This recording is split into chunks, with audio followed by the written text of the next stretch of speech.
Bonsoir à tous, bienvenue dans votre JTM en direct sur KTV. Nous sommes le vendredi 22 février et à la une de cette édition, mise en place d'un centre de loisirs pour les jeunes à Mayotte. En début d'après-midi, un partenariat entre l'éducation nationale et la police nationale a été acté. Ce dispositif associe des policiers volontaires, des réservistes civils et des services civiques diplômés. Il est financé par des subventions de l'ANRU, de la politique de la ville, de la sécurité sociale, de la jeunesse et des sports de la mairie de Mamoudzou et du ministère de l'Intérieur. Objectif, recevoir des jeunes des milieux défavorisés et leur proposer des activités ludiques afin notamment de lutter contre l'oisiveté à Mayotte. Un reportage signé Paul Arthur Avit. Cette cérémonie a eu lieu dans le collège K2 en présence de la proviseure, des élèves, des volontaires du service civique, du directeur départemental de la sécurité publique, du directeur du cabinet du recteur ou encore du responsable du bureau partenariat et prévention de la police. Ce partenariat entre la police nationale et l'éducation a pour but d'aider les jeunes issus des quartiers en difficulté de Mayotte. Aujourd'hui, ce qu'on a fait, c'est qu'on a signé une convention de partenariat entre d'un côté l'éducation nationale, de l'autre côté la police nationale, pour créer ce centre de loisirs qu'on voulait depuis déjà un certain nombre d'années sur Mayotte. Centre de loisirs qui consiste en quoi? Qui est une initiative donc, portée par le commissariat avec des partenaires, dont l'éducation nationale évidemment, le premier d'entre eux d'ailleurs. Et ce centre de loisirs est là pour accueillir un certain nombre de jeunes de Mamoudzou et en particulier de Kaweni, qui vont pouvoir, au sein de ce centre de loisirs, bénéficier d'un accompagnement de la part de bénévoles, à la fois, je dirais, de l'éducation nationale, à la fois de la police nationale, et tout simplement avoir des activités, une occupation, qui a pour but aussi pour nous de renforcer le lien police-population. Ce centre, prévu pour fonctionner durant les vacances scolaires avec une première semaine du 4 au 8 mars, va accueillir 50 jeunes de 12 à 17 ans venant principalement de Kaweni. Ils seront dirigés par 10 encadrants diplômés constitués de 2 policiers, 4 réservistes et 4 volontaires du service civique. Un dispositif dont se félicite le directeur du cabinet du vice-recteur. Je suis particulièrement satisfait d'avoir pu assister à cette signature. Tout d'abord parce qu'elle traduit la continuité éducative que nous arrivons à établir entre le scolaire et l'extrascolaire. Et surtout, il s'agit de mettre en musique un partenariat qui pour nous est très important, constitué d'un trinôme qui est préfecture, force de l'ordre, vice-rectorat. Financé par des subventions publiques, ce dispositif s'ouvrira également aux partenaires privés qui voudront s'associer. Je me tourne maintenant vers les invités de la rédaction. Ce soir, nous accueillons le commandant Philippe Cosseron, chef d'état-major au commissariat de Mamoudzou. À ses côtés, Thierry Lizola, le responsable du bureau prévention et partenariat au sein de cette même direction départementale de la sécurité publique. Messieurs, bonsoir. Bonsoir. Bonsoir, monsieur. Alors, on va parler donc de ce sujet et notamment de cette création, puisque c'est une création. Je me tourne vers vous, commandant. Comment est né ce dispositif à Mayotte? Faut-il le rappeler, le second en Outre-mer? Tout à fait, c'est le deuxième centre qui a été ouvert Outre-mer. C'est un investissement très lourd, en temps, en effort, en argent aussi. Et cette volonté est née d'un constat que la police ne peut pas participer à rétablir l'ordre public, à participer à l'harmonie uniquement par des faits répressifs. Alors, il en faut, il faut de la répression, mais il faut de la prévention. Donc on a travaillé vraiment sur ce dispositif qui existe en métropole, puisqu'il y a à peu près 25 ou 30 centres en métropole. C'est un nouveau dispositif à l'échelle nationale? Non, c'est un dispositif qui existe déjà depuis plus de 15 ans, donc c'est un dispositif qui n'est pas nouveau, mais on a trouvé assez intéressant de l'installer à Mayotte, puisque la population est très jeune, une population qui est souvent oisive, notamment dans les grands centres urbains comme Mamoudzou, et donc on a pensé qu'il était bon de mettre en place ce dispositif qui collait assez bien à la situation. Avec un objectif, les occuper. Les occuper, également, il y a un objectif pédagogique, puisqu'il y a des activités ludiques, mais il y a également des activités pédagogiques, il y a des activités qui vont vers le civisme, la vie en communauté, la discipline. Donc il y a un certain nombre d'objectifs qui sont sous-jacents à ce qu'on veut faire et qui, ma foi, collent assez bien à nos objectifs. Je me tourne maintenant vers Thierry Lizola. Donc, vous êtes le responsable de ce bureau prévention partenariat qui a été mis en place il y a finalement assez peu de temps, mais qui est très actif. Comment les jeunes sont-ils choisis? Alors, les jeunes qui seront reçus au centre loisirs jeunes de la police nationale sont des jeunes déjà issus des quartiers dits sensibles. Alors là, nous sommes sur un quartier prioritaire de Kawéni. Donc la première semaine, nous recevrons déjà les jeunes de Kawéni, je dirais reçus d'abord des 2 collèges concernés, collège K1 puis collège K2, puis aussi des associations dans ce périmètre de Kawéni, Kawéni Centre et puis ses alentours. On a parlé donc de ces jeunes qui vont être pris en charge, mais c'est une prise en charge qui va se faire aussi avec des personnes que là aussi vous devez choisir, ces accompagnants. On en a parlé, les services civiques notamment. Est-ce que vous pouvez nous parler de ces accompagnants? Oui, alors comme vous l'avez très bien dit, hein, c'est un bureau qui est monté en puissance en 2 ans. C'est l'aboutissement finalement d'un travail de 2 ans. Nous avons recruté des services civiques. Aujourd'hui, nous sommes à 50 services civiques dans notre bureau. 5 d'entre eux vont déjà œuvrer dès la première semaine du CLJ, hein, Centre Loisirs Jeunes de la police, et un renfort aussi des réservistes civils. Le premier vivier a été donc fait en mai. Le deuxième vivier en juillet était essentiellement basé sur le recrutement très sélectif pour œuvrer dans le CLJ. Donc nous avons recruté 3 personnels de l'éducation nationale pour être dans ce CLJ, puis un policier municipal de Dzaoudzi, tous les 4 avec des compétences bien définies, bien particulières, diplômés, certifiés. Justement, comment ça va s'organiser? Quel rôle ils vont avoir en fait avec ces jeunes? Alors ils ont, là je vous parle de professeurs, je vous parle de policiers, et nous aurons aussi 2 policiers de nos rangs qui seront en permanence dans ce CLJ. Mais là, nous sommes vraiment dans une démarche pédagogique, dans une démarche ludique. Les jeunes seront reçus pour profiter des services qui leur seront offerts, comme le disait le commandant. Il y aura effectivement des activités nautiques, des activités de terre, de mer, des promenades. Il y aura aussi cette relation à privilégier sur le respect mutuel, adulte, enfant, enfant, enfant. Et ils seront dans une structure accompagnée, structurée, et ils profiteront d'un centre de loisirs. Il s'agit bien de profiter là pleinement des vacances, de leur montrer, de leur ouvrir les perspectives qui s'offrent à eux et de sortir de ces quartiers qui parfois sont un peu sinistres pour eux. Vous venez de parler des activités. Encore un mot sur ce sujet. Ils peuvent être amenés à vraiment faire des choses très, très diverses. Ça ne sera pas forcément que de l'activité ludique, aller sur la plage ou jouer au foot. Ça va, et justement, comment ça va vraiment se traduire ces activités? Alors, il y aura déjà, on a prévu une activité randonnée découverte avec des chasses au trésor très spécifiques à Mayotte, retrouver un petit peu la nature de Mayotte. Il y aura aussi... Sensibiliser aussi à la nature, à l'environnement. Voilà, sensibiliser à la nature, sensibiliser à l'instruction civique, parce que c'est ça, c'est un citoyen qui sera pleinement lâché dans la nature, accompagné bien sûr par des adultes référents, responsables et diplômés. Je me tourne à nouveau vers le commandant. Commandant, est-ce que ce dispositif il est voué à s'étendre à d'autres quartiers de sécurité prioritaire, puisque Kawéni est un de ces quartiers? Alors, le centre... On pense à la Petite Terre, par exemple. Ça, je ne sais pas. Je ne peux pas me prononcer pour les organismes, les autres organismes. En ce qui concerne la police nationale, donc nous avons une seule zone de compétence qui est Mamoudzou, le Grand Mamoudzou. Donc il est ouvert à tous les jeunes de Mamoudzou, mais plus précisément aux jeunes issus de la ZSP, donc la zone prioritaire de sécurité. Donc, mais ça pose pas de difficulté, hein, on a déjà pas mal de jeunes à s'occuper, mais effectivement, ça pourrait s'étendre, ça pose pas il n'y a pas d'interdiction à ce niveau-là. À d'autres collèges ou pourquoi pas à des lycées de 12 à 17 ans voilà, mais ça ne sera pas de toute façon la police nationale, puisque nous avons un centre donc à Mamoudzou, et Mamoudzou est en zone police, quoi. Et ça pourrait être par exemple sur le lycée Younusa Bamana ou sur le collège de Doujani, ça c'est envisageable sur... Oui, tout à fait.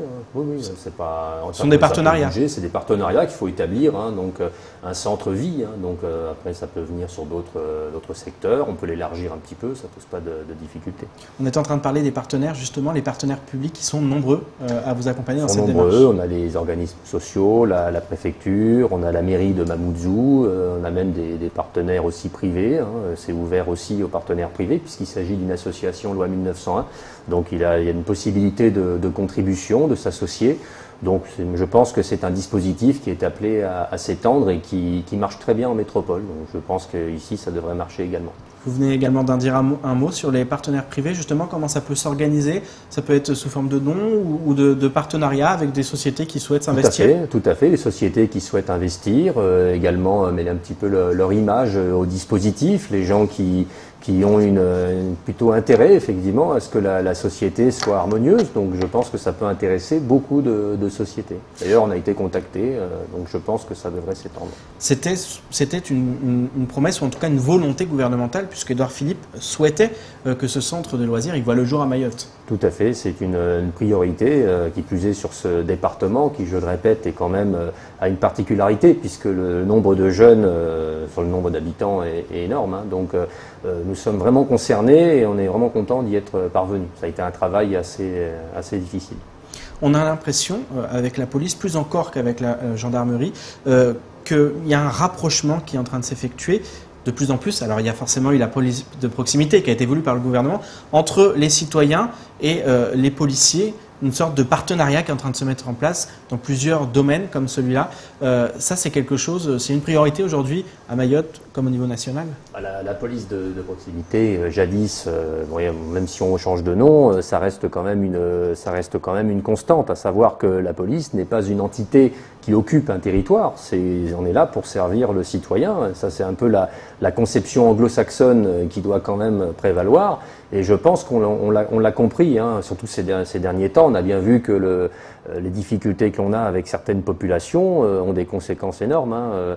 Donc j'ai l'impression qu'il y avait une cassure quand même à une période. Il y a de toute façon, il y a quand même des choses à faire. Je pense que on a un rôle assez bicéphale.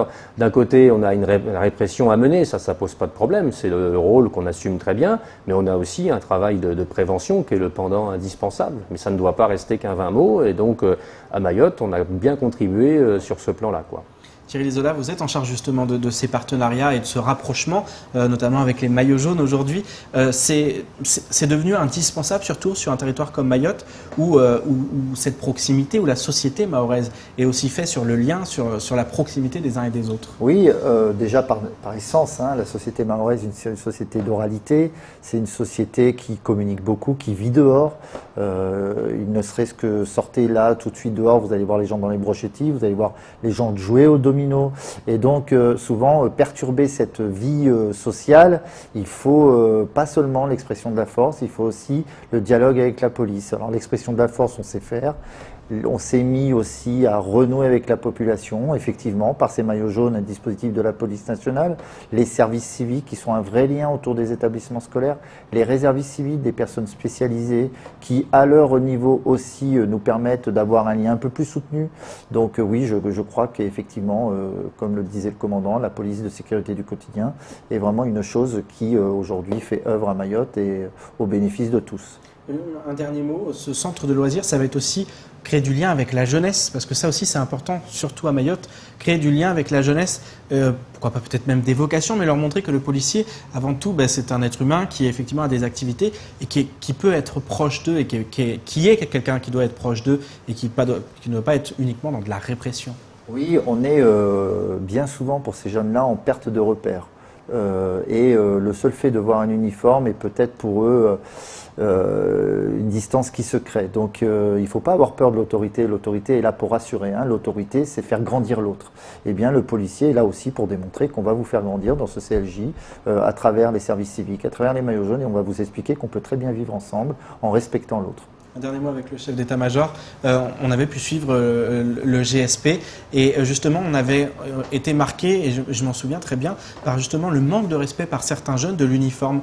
C'est aussi ça l'objectif, c'est un respect, mais qui ne va pas être lié à l'autorité, mais un respect être humain, c'est aussi ça l'objectif. Tout à fait. L'objectif parce qu'il y aura énormément de jeunes qui passeront par ce centre, et je pense que dans la durée, on aura touché plusieurs centaines de ces jeunes, et si ça permet d'en convertir un petit peu au respect de l'autorité, ma foi, on aura déjà rempli notre contrat. Donc je pense que c'est une bonne chose. Messieurs, merci beaucoup d'avoir accepté notre invitation, et puis on suivra de très près ce centre de loisirs avec des reportages avec les jeunes et avec vos équipes. Merci beaucoup. Merci. Politique, dans votre 19h ce matin, nous recevions sur notre plateau le député Mansour Kamardine. Ce dernier est revenu sur le réseau de passeurs démantelé à l'aéroport du département. Il a également abordé la polémique liée à son vote sur la loi dite de l'école de la confiance. Le député a rejeté ce texte contenant le passage du vice-rectorat de Mayotte en rectorat de plein exercice. Un choix qu'il justifie, lui qui ne cesse d'interpeller le ministre de l'Éducation nationale à l'Assemblée. Au montage, Leslie Vimenet. Samedi, la brigade mobile de recherche de la PAF et le GIGN ont interpellé 8 individus dans le cadre d'une enquête ouverte dès le mois de décembre 2018. Les forces de l'ordre du département, alertées par la police aux frontières parisiennes, ont découvert un réseau très organisé, louant des pièces d'identité à des personnes en situation irrégulière, candidates au voyage à destination de la Réunion et de la métropole. Le député Mansour Kamardine a réagi ce matin à cette affaire qui a de quoi interpeller. D'abord, saluer la qualité du travail qui a été des enquêteurs de la PAF, des enquêteurs BMR, ouais. qui ont conduit cette enquête et qui ont arrivé à démanteler ces dysfonctionnements. Ouais. Je pense que c'est une bonne chose qu'effectivement ça soit fait. Ça permet également de tirer vers le haut et d'avertir tout le monde, que ce soit à la PAF, à la police, un peu partout, où nos jeunes exercent les missions régaliennes de l'État, d'ailleurs dans les collectivités partout, que l'impunité, le temps de l'impunité, petit à petit s'évapore. Et que donc, il faut qu'effectivement, on arrête les comportements maniés pour adopter des règles machin. Après Ramlati Ali, le député Mansour Kamardine a lui aussi été vivement critiqué sur les réseaux sociaux. En effet, ce dernier absent lors du vote de la loi sur l'école de la confiance a donné procuration à un collègue qui s'est prononcé contre ce texte permettant de créer un rectorat de plein exercice à Mayotte. J'aurais été en séance, certainement j'aurais hésité entre deux choses. Dire, dans le texte il y a le rectorat, et à ce moment-là, je vote, ou effectivement nous n'avons pas de réponse à toutes les questions, je vote contre. Finalement, à la réflexion, j'aurais quand même voté contre, même si j'étais physiquement présent, j'aurais voté contre. Non pas contre le rectorat, comme les uns les autres le disent, puisque, encore une fois, le texte du rectorat a été voté depuis jeudi et à l'unanimité. Mais contre le manque de moyens. Contre le manque de moyens, parce que je demande au ministre de l'Éducation, je lui dis, voici le bilan, notamment qui sort de votre analyse à vous-même sur l'impact de la loi, dans lequel vous reconnaissez qu'il y a beaucoup d'élèves à Mayotte qu'en Guyane. Il y a moins d'enseignants à Mayotte qu'en Guyane. Les classes sont surchargées que sur l'ensemble de que par rapport à l'ensemble de l'outre-mer, et il n'y a pas les moyens. Un manque de moyens qui a poussé le député mahorais à interpeller le ministre de l'Éducation nationale Jean-Michel Blanquer. Parmi les demandes prioritaires, Mansour Kamardine souhaite que le très haut débit prenne place dans les écoles du département. Nos enfants mahorais aspirent aussi un jour à devenir des ministres de la République, des ministres de l'Éducation nationale. Et pour ce faire, il faut qu'ils aient la même éducation que tous les autres enfants du territoire national. Ce qui n'est pas le cas aujourd'hui pour un tas de raisons. L'école est un des territoires les plus sinistrés de Mayotte.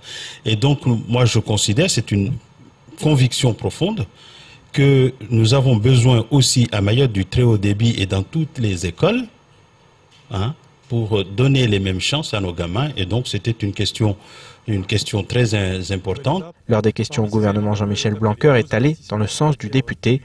À ce titre, 2 câbles permettant de faire entrer Mayotte dans l'ère du très haut débit devrait être opérationnel d'ici la fin de cette année. Notamment le câblage des établissements. Déployé à Mayotte depuis le 1er janvier 2012, le RSA fait l'objet d'une recentralisation auprès de l'État depuis le 1er janvier 2019, conformément à l'engagement du président de la République pris en octobre 2017. Hier, une convention de gestion du revenu de solidarité active a été signée entre l'État et la Caisse de sécurité sociale de Mayotte, la CSSM. Cette recentralisation a pour objectif de simplifier et d'optimiser les circuits d'instruction de cette prestation et de repositionner le département sur son cœur de compétences. Écoutons Vincent Mazoric, le directeur général de la Caisse d'allocation familiale. Déchargé de devoir payer le RSA, le conseil départemental va pouvoir consacrer davantage d'énergie et de ressources, et c'est son engagement, son intention, à l'insertion. Le RSA, c'est pas fait. pour y passer toute sa vie. C'est fait pour aider. C'est pour ça qu'on appelle ça un minima social. Mais c'est pas fait pour y demeurer. Mais il faut être aidé. Il faut être accompagné. Donc le département en fera davantage. Et nous, sécurité sociale, en ferons davantage aussi, c'est-à-dire qu'en nous occupant plutôt des bénéficiaires, en les orientant soit vers le conseil départemental et les associations et les organismes de formation qu'ils subventionnent, soit vers Pôle emploi, nous améliorerons, et cet objectif est pour tout le pays, nous améliorerons le sort des gens. Une opération de contrôle des attroupements sauvages à Chirongui, la fièvre de la vallée du Rift qui gagne du terrain, ou encore des vols entre La Réunion et Diego Suarez pendant les vacances scolaires. Voilà ce qu'il faut retenir du reste de l'actualité locale. Place au bref de ce vendredi 22 février. Samedi dernier, la brigade de gendarmerie de Mzouazia, en partenariat avec la mairie de Chirongui, a mené une opération de contrôle sur les attroupements sauvages dans le centre-ville de Chirongui. Le commandant de la brigade a mis en place un dispositif de 11 gendarmes mobiles et départementaux pour assurer le bon déroulement de l'opération. Il s'agit d'une initiative prise par le maire de la commune, le capitaine Shaharoumani Chamassi et le major Emmanuel Polpre de la brigade de Mzouazia, suite à la réunion de sécurité et de prévention de la délinquance qui a eu lieu le 13 février dernier. Le départ a été donné à la mairie pour sillonner le village de Chirongui à pied. Les 11 gendarmes se sont rendus dans 9 lieux d'attroupement différents. Lors de l'opération, 9 véhicules ont par ailleurs été contrôlés, ce qui a représenté 27 personnes. La mairie assure que des interventions similaires auront lieu très régulièrement dans la commune de Chirongui pour renforcer la sécurité des citoyens. La fièvre de la vallée du Rift, FVR, continue de circuler à Mayotte. Les prélèvements effectués par les vétérinaires chez des animaux malades ou lors d'avortements ont permis d'identifier 33 foyers animaux. Depuis fin novembre, 63 cas humains ont été signalés à la plateforme de veille et d'urgence sanitaire de la RSOI de Mayotte par le laboratoire du CHM. La maladie chez l'homme se manifeste généralement par un syndrome grippal avec une forte fièvre, des douleurs musculaires et ou articulaires, des maux de tête intenses et une importante fatigue. Dans 5% des cas, des formes plus graves peuvent survenir. Les services de l'État appellent au respect des recommandations pour se protéger de la maladie. Elles consistent notamment à se protéger des piqûres de moustiques en utilisant des moustiquaires et des produits répulsifs. En cas d'apparition de symptômes, consultez immédiatement votre médecin traitant. Après le lancement de 6 vols entre La Réunion et Diego Suarez en décembre et janvier dernier, Air Austral renouvelle son offre et annonce qu'elle desservira Diego à raison d'une fréquence par semaine pendant les vacances scolaires prévues en mars, mai, juillet, août et octobre 2019. Selon la compagnie, cette offre ponctuelle, saisonnière, vient répondre à une demande forte et constante de la clientèle réunionnaise qui plébiscite cette région très appréciée du Nord malgache. Cette liaison saisonnière sera opérée au moyen de l'ATR 72-500 de la compagnie Air Austral. Un code share sera par ailleurs disponible grâce au partenariat avec Air Madagascar via Tamatave pour une escale technique chaque mardi du 12 au 19 mars 2019, chaque jeudi du 9 au 16 mai 2019, du 11 juillet au 15 août 2019 et du 17 au 24 octobre 2019. Les ventes sont d'ores et déjà ouvertes avec des places limitées à partir de 318 € TTC. On termine cette édition avec cette conférence qui a eu lieu ce midi au centre universitaire du département. Le thème radicalisation et djihadisme. Le professeur Franz Thiel est intervenu pour évoquer les fondements d'un tel phénomène et prévenir des risques qu'il engendre. Car se radicaliser, ce n'est pas seulement contester ou refuser l'ordre établi. La radicalisation djihadiste est portée par la volonté de remplacer la démocratie par une théocratie basée sur la loi islamique en utilisant la violence et les armes. Une conférence qui fait écho à l'actualité syrienne et à la mort du djihadiste français Fabien Klein, visé par une frappe de la coalition. Marion Tellier. Cela fait 20 ans qu'il enseigne en milieu carcéral, au contact de personnes radicalisées. Un phénomène que ce professeur agrégé a vu évoluer de manière dramatique au fil des années, notamment après les attentats du 11 septembre. Aujourd'hui, le djihad en Syrie et en Irak, ainsi que les appels mortifères du groupe État islamique, séduisent certains Français.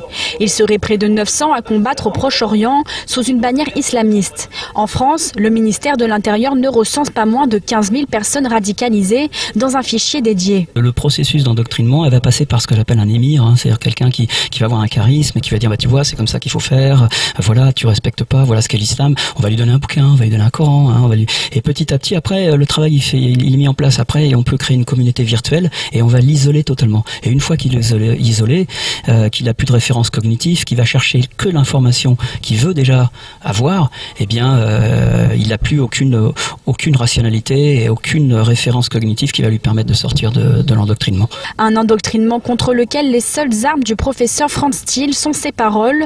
Lors de ses interventions, il utilise géopolitique et histoire pour déconstruire le discours radical et dénoncer la manipulation. Cependant, la déradicalisation est un processus complexe, souvent voué à l'échec. Sur des jeunes qui peuvent encore se poser des questions, on peut leur faire prendre du recul, mettre en perspective les choses et développer un esprit critique. Sur quelqu'un qui est radicalisé, là ça devient extrêmement difficile parce qu'en fait leur disque dur est complètement rempli et on n'a pas de porte d'entrée. À part l'isolement, vous voyez, je veux dire, il y en a quoi, 5% qui vont être sensibles à des actions en les faisant réfléchir. Ils étaient aujourd'hui nombreux à venir assister à la conférence du professeur, l'occasion d'appréhender les risques liés à ce phénomène sur un territoire potentiellement vulnérable. Il parlait un petit peu d'un impact assez important sur les personnes un peu démunies, défavorisées, en état d'isolement. Pour le coup, à Mayotte, on a un contexte sociétal qui pourrait en fait, se prêter justement à cette radicalisation, peut-être ce basculement. La conférence est clôturée par un échange entre les membres de l'assistance et le conférencier, notamment à propos des questions d'actualité sur le retour des djihadistes français d'Irak et de Syrie sur le territoire. C'est ainsi que s'achève cette édition. Merci de nous avoir suivis. Pour ma part, week-end oblige. Je vous donne rendez-vous lundi dès 19h pour une nouvelle page d'actualité. Excellent week-end sur Kwezi.